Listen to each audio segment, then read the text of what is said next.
बिस्मिल्लाहिर्रहमानिर्रहीम। अस्सलाम वालेकुम, मैं हूं बिलाल और आप लोग देख रहे हैं फ्री रिएक्शन चैनल। तो आर्मी की एक खास किस्म की वीडियो है जो चीफ है और इंडिया की माबेन जो ताल्लुकात है ये दिन पर दिन अच्छे हो रहे हैं। पहले जो चीन की वजह से कुछ मसले आ रहे थे नेपाल और इंडिया के दरमियान, लेकिन अब हालात बहुत बेहतर हो चुके हैं और बहुत जबरदस्त कमाल कर रहे हैं, क्योंकि नेपाल और इंडिया के दरमियान कोई बॉर्डर है नहीं, तो दोनों ममालिक आने जाने में कोई दुश्वारी इसमें नहीं होती। तो कमाल किस्म की वीडियो है, तो देखते हैं वीडियो। नमस्कार दोस्तों, डिफेंस शो में आपका स्वागत है। तो दोस्तों, बहुत ही बड़ी खबर निकल कर आई है। भारतीय सेना प्रमुख ने अचानक नेपाल आर्मी चीफ को क्यों कॉल किया है ये आपको बता रहा हूं। इसके साथ ही साथ किस तरह से भारत ही अब नेपाल को बचा सकता है ये आपको बताऊंगा। तो वीडियो में अंत तक बने रहिए, साथ ही लेटेस्ट खबरों के लिए चैनल को सब्सक्राइब जरूर करिए। तो चलिए वीडियो शुरू करते हैं।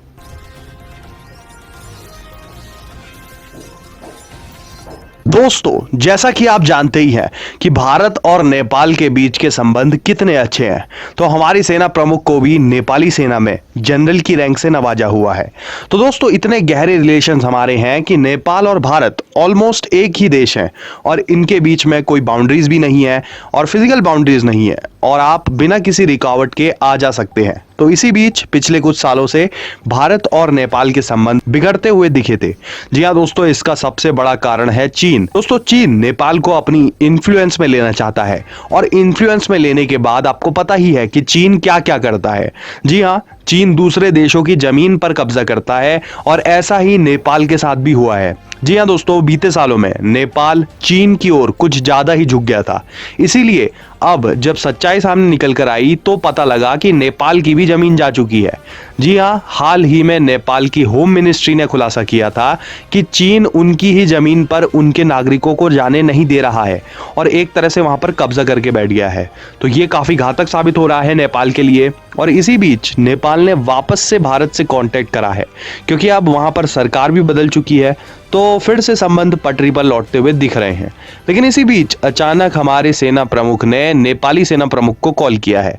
दोस्तों, ये बहुत ही अहम कॉल है, क्योंकि चीन को हैंडल करना इस समय पर भारत के लिए बहुत ही अहम जिम्मेदारी बन गई है। ना सिर्फ अपने बॉर्डर्स पर, बल्कि जो हमारे पड़ोसी देश हैं वहां पर भी, नेपाल, भूटान, श्रीलंका, ये तीनों ऐसे बहुत ही महत्वपूर्ण देश हैं जहां पर अगर भारत कदम आगे नहीं बढ़ाता है तो चीन किसी भी क्षण वहां पर अपना जाल बिछा देता है और ये भूटान और श्रीलंका के साथ ऑलरेडी हो भी चुका है। तो भारतीय सेना प्रमुख ने नेपाली आर्मी चीफ को कॉल किया है और यहां पर जो कोऑपरेशन है, स्ट्रेटेजी है, उसको डिस्कस किया गया है। इसके अलावा नेपाली सेना प्रमुख को भारतीय सेना की ओर से जनरल की उपाधि भी दी जानी है, तो वो सेरेमनी भी जल्द होगी, उसके लिए भी यहां पर बातचीत हुई है। लेकिन जो मेन फोकस है वो यहां पर ये रहेगा कि नेपाल की सीमाओं को किस तरह से डिफेंड किया जाए, खासकर चीन की ओर से जो खतरा है उससे कैसे निपटा जाए। इसके साथ ही साथ भारत और नेपाल के बीच में भी कई सीमा विवाद हैं, उसको लेकर भी आगे क्या स्ट्रेटेजी रहेगी ये भी डिस्कस किया गया है। तो काफी अहम है नेपाल और भारत के बीच ये जो बातचीत है, क्योंकि अगर चीन एक बार नेपाल में उतरने में पूरी तरह से कामयाब हो जाता है तो इससे भारत को बहुत बड़ा नुकसान होने वाला है और इसीलिए भारत इस तरह के कदम उठा रहा है। वैसे आपका क्या सोचना है इस पर, ये आप कमेंट सेक्शन में बताएं। साथ ही लेटेस्ट खबरों के लिए चैनल को वाओ गाइस, इसमें तो काफी अच्छी इंफॉर्मेशन इस बंदे ने इकट्ठी की है। जबरदस्त के कमाल की जो है पॉइंट से पॉइंट बनाया हुआ है, क्योंकि ये बिल्कुल सही बात है कि जो चीन की वजह से जो है नेपाल और इंडिया के मामले जो ताल्लुकात खराब हो चुके थे अब बेहतर से बेहतर हुए हैं, बहुत अमन और अमन आया है उस दोनों मुल्क में। तो गाइस, ये वीडियो आपको लगी कैसी है कमेंट बॉक्स में हम जरूर बताएगा। तो मिलेंगे नेक्स्ट वीडियो के साथ, तब तक के लिए इजाजत चाहता हूँ। अल्लाह हाफ़िज़।